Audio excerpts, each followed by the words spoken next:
Hi everyone, today we are going to be talking about the divisibility by 3 trick and why that works. So what the divisibility by 3 trick is, just to remind you, that's when we can take any number that we have, and if we want to figure out if it's divisible by 3, we can add all the digits, and then if that final number is divisible by 3, then we know that the number as a whole will also be divisible by 3. Kind of a weird trick. So today we're going to explore why that works. So first what I'm going to do is I've made up this chart, and when I was going through all the numbers, I made a whole list of numbers that were multiples of 3. And so what I found was that every single number 1 through 9 is going to be, or there aren't any numbers that are excluded when we have numbers that are divisible by 3. So I kind of grouped them in a way that will make sense as we go through the chart. So first we have 0, 3, 6, and 9. And what's unique about all of these numbers is that they're all multiples of 3. So then if we have multiples of 3, we know that anything that's going to come to the left of these numbers, so say they were in the ones place, anything to the left of that is also going to be a multiple of 3.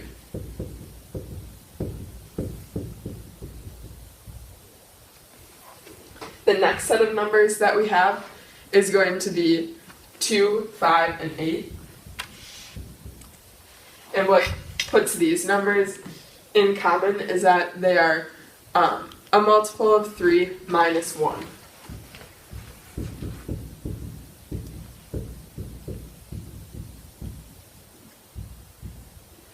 So then we know that anything that's going to come to the left of a multiple of 3 minus 1 is going to be a multiple of 3 plus 1.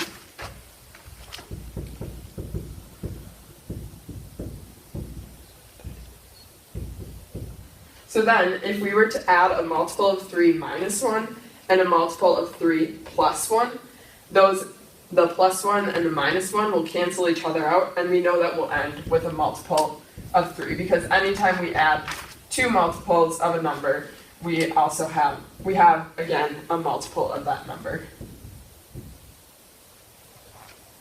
The next set of numbers that we have, all of the ones that are left between 0 and 9, we have 1, 4, and 7.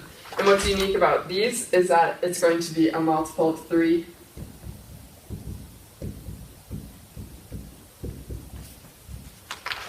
and then it's going to be minus 2.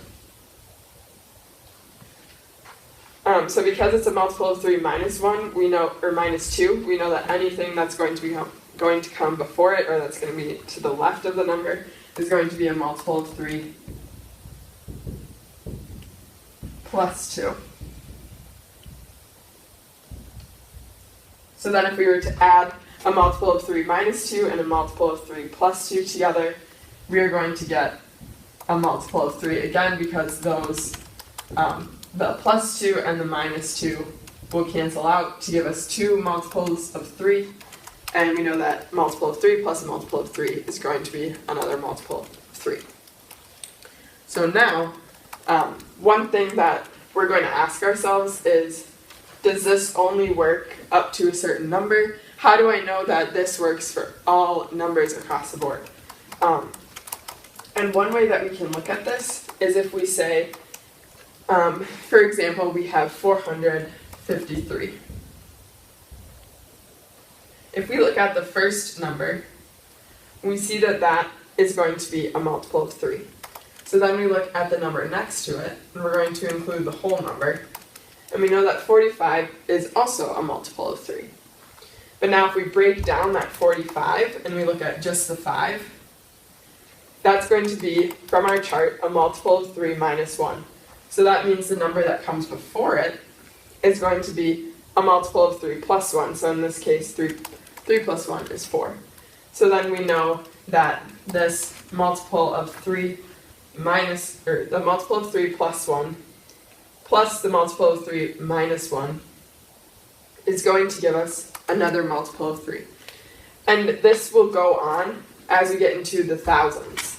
And we know this because as we move through each number, because we're working with divisibility by 3, we know that every number that we get is either going to be 1 away from a multiple of 3 or 2 away from a multiple of 3, because we are working with divisibility by 3.